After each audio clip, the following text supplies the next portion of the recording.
Selamat datang di Agus Pajak, tempat Anda belajar pajak. Pada video ke-60 tentang Undang-Undang Pajak Penghasilan, kita bahas PPH Pasal 18 yang menjadi dasar hukum Debt-to-Equity Ratio, Controlled Foreign Company, Transfer Pricing, dan Advance Pricing Agreement.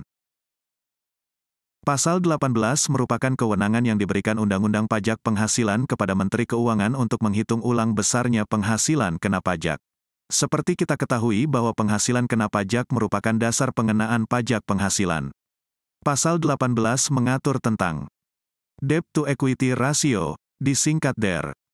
Controlled Foreign Company, disingkat CFC. Transfer Pricing, disingkat TP. Advance Pricing Agreement, disingkat APA. Special Purpose Company, disingkat SPC. Conduit Company. Hybrid Mismatch Arrangement. Tiga terakhir akan dibahas di video ke-61. Menteri Keuangan berwenang mengatur batasan jumlah biaya pinjaman yang dapat dibebankan untuk keperluan penghitungan pajak berdasarkan undang-undang ini.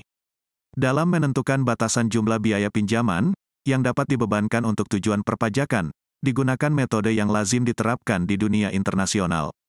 Misalnya melalui metode penentuan tingkat perbandingan tertentu yang wajar mengenai besarnya perbandingan antara utang dan modal, yang lebih dikenal dengan Debt-to-Equity Ratio dan disingkat DER. Atau melalui metode persentase tertentu dari biaya pinjaman dibandingkan dengan pendapatan usaha sebelum dikurangi biaya pinjaman, pajak, depresiasi dan amortisasi, atau melalui metode lainnya. Sampai dengan video ini dibuat, sudah ada ketentuan lanjutan tentang perbandingan antara utang dan modal yaitu Peraturan Menteri Keuangan Nomor 169, PMK, 010/2015. Aturan ini membatasi DER setinggi-tingginya 4:1. Artinya, Rp1 modal boleh memiliki Rp4 utang. Jika nisbah utang lebih besar daripada 4, maka pasti ada biaya pinjaman atau biaya bunga yang dikoreksi secara proporsional. Pasal 18 ayat 2, Undang-Undang Pajak Penghasilan mengatur bahwa Menteri Keuangan berwenang menetapkan saat diperolehnya dividen oleh wajib pajak dalam negeri atas penyertaan modal pada badan usaha di luar negeri selain badan usaha yang menjual sahamnya di Bursa Efek, dengan ketentuan sebagai berikut. 1. Besarnya penyertaan modal wajib pajak dalam negeri tersebut paling rendah 50% dari jumlah saham yang disetor, atau 2. Secara bersama-sama dengan wajib pajak dalam negeri lainnya memiliki penyertaan modal paling rendah 50% dari jumlah saham yang disetor. Sampai dengan video ini dibuat, sudah ada turunan ketentuan dari Pasal 18 ayat 2 ini, yaitu Peraturan Menteri Keuangan Nomor 107, PMK, 03/2017. Peraturan Menteri Keuangan ini pada intinya mengatur penentuan besarnya penyertaan modal langsung ditentukan pada akhir tahun pajak wajib pajak dalam negeri. Dan saat diperolehnya dividen atas penyertaan modal langsung wajib pajak dalam negeri pada badan usaha luar negeri non-bursa terkendali langsung, ditetapkan pada akhir bulan keempat.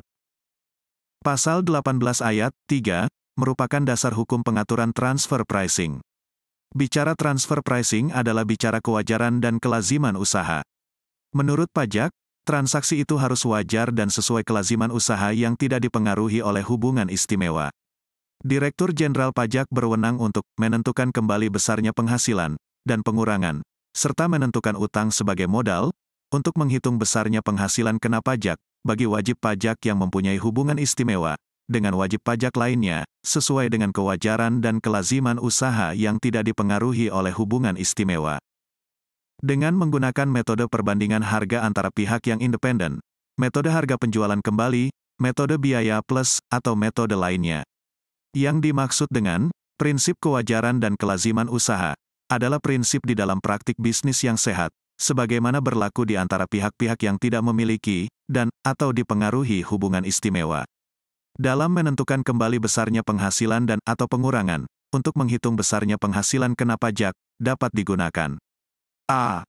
Metode perbandingan harga antar pihak yang independen, Comparable Uncontrolled Price Method. B. Metode harga penjualan kembali, Resale Price Method. C. Metode biaya plus, Cost Plus Method, atau D. Metode lainnya. Metode lainnya yaitu 1. Metode pembagian laba, Profit Split Method. 2. Metode laba bersih transaksional, Transactional Net Margin Method. 3. Metode perbandingan transaksi independen, Comparable Uncontrolled Transaction Method. 4. Metode dalam penilaian harta berwujud dan atau harta tidak berwujud, dan 5. Metode dalam penilaian bisnis. Selain itu, sejak Undang-Undang HPP akan diatur tentang batasan kelaziman usaha menurut pajak yang disebut benchmarking. Terhadap wajib pajak, yang melaporkan laba usaha yang terlalu kecil, dibandingkan kinerja keuangan wajib pajak lainnya, dalam bidang usaha yang sejenis, atau melaporkan rugi usaha secara tidak wajar, meskipun wajib pajak telah melakukan penjualan secara komersial selama 5 tahun, dapat diterapkan benchmarking yaitu pembandingan kinerja keuangan, dengan wajib pajak dalam kegiatan usaha yang sejenis, dalam rangka penghitungan pajak yang seharusnya terutang. Hal ini baru diatur ke tingkat undang-undang sejak berlakukan Undang-Undang Harmonisasi Peraturan Perpajakan. Demikian pula kemungkinan terdapat penyertaan modal secara terselubung. Dengan menyatakan penyertaan modal tersebut sebagai utang, maka Direktur Jenderal Pajak berwenang untuk menentukan utang tersebut sebagai modal perusahaan. Penentuan tersebut dapat dilakukan, misalnya melalui indikasi mengenai perbandingan antara modal dan utang, yang lazim terjadi di antara para pihak, yang tidak dipengaruhi oleh hubungan istimewa, atau berdasarkan data atau indikasi lainnya. Dengan demikian, bunga yang dibayarkan oleh wajib pajak, sehubungan dengan utang, yang dianggap sebagai penyertaan modal itu, tidak diperbolehkan untuk dikurangkan dalam menghitung penghasilan kena pajak wajib pajak. Sementara itu, bagi pihak yang memiliki hubungan istimewa dengan wajib pajak yang menerima atau memperoleh pembayaran bunga tersebut dianggap sebagai dividen yang dikenai pajak. Untuk selisih antara nilai transaksi yang dipengaruhi hubungan istimewa, yang tidak sesuai dengan kewajaran, dan kelaziman usaha, dengan nilai transaksi, yang dipengaruhi hubungan istimewa, yang sesuai dengan kewajaran, dan kelaziman usaha, juga dianggap sebagai dividen, yang dikenai pajak penghasilan, sesuai dengan ketentuan peraturan perundang-undangan di bidang perpajakan.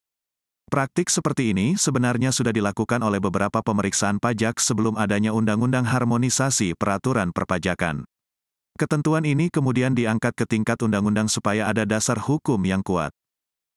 Direktur Jenderal Pajak berwenang melakukan perjanjian dengan wajib pajak dan bekerja sama dengan pihak otoritas pajak negara lain, untuk menentukan harga transaksi antar pihak-pihak yang mempunyai hubungan istimewa, sebagaimana dimaksud dalam ayat 4, yang berlaku selama suatu periode tertentu, dan mengawasi pelaksanaannya, serta melakukan renegosiasi setelah periode tertentu tersebut berakhir. Kesepakatan harga transfer, atau Advance Pricing Agreement, disingkat APA, adalah kesepakatan antara wajib pajak dan Direktur Jenderal Pajak mengenai harga jual wajar produk yang dihasilkannya kepada pihak-pihak yang mempunyai hubungan istimewa, related parties, dengannya. Tujuan diadakannya APA adalah untuk mengurangi terjadinya praktik penyalahgunaan transfer pricing oleh perusahaan multinasional. Persetujuan antara wajib pajak dan Direktur Jenderal Pajak tersebut dapat mencakup beberapa hal, antara lain harga jual produk yang dihasilkan, dan jumlah royalti, dan lain-lain, tergantung pada kesepakatan. Keuntungan dari APA selain memberikan kepastian hukum, dan kemudahan penghitungan pajak, Fiskus tidak perlu melakukan koreksi atas harga jual, dan keuntungan produk yang dijual wajib pajak, kepada perusahaan dalam grup yang sama. APA dapat bersifat unilateral, yaitu merupakan kesepakatan antara Direktur Jenderal Pajak dengan wajib pajak. Atau bilateral, yaitu kesepakatan Direktur Jenderal Pajak dengan otoritas perpajakan negara lain, yang menyangkut wajib pajak yang berada di wilayah yurisdiksinya. Sampai dengan video ini dibuat, turunan ketentuan pasal 18 ayat 3A, sudah diatur dengan Peraturan Menteri Keuangan Nomor 22, PMK, 03, 2020. Terima kasih sudah menonton video Agus Pajak. Agus Pajak adalah tempat belajar perpajakan, bahkan bagi pemula sekalipun dapat belajar perpajakan dengan mudah. Semoga Anda dapat memahami dengan mudah. Selain belajar melalui video, laman aguspajak.com juga menyediakan tulisan tentang perpajakan. Tulisan di laman aguspajak.com sudah banyak dikutip orang untuk beragam keperluan, seperti tugas dari dosen, dan skripsi. Nantikan video selanjutnya. Sampai jumpa di video selanjutnya.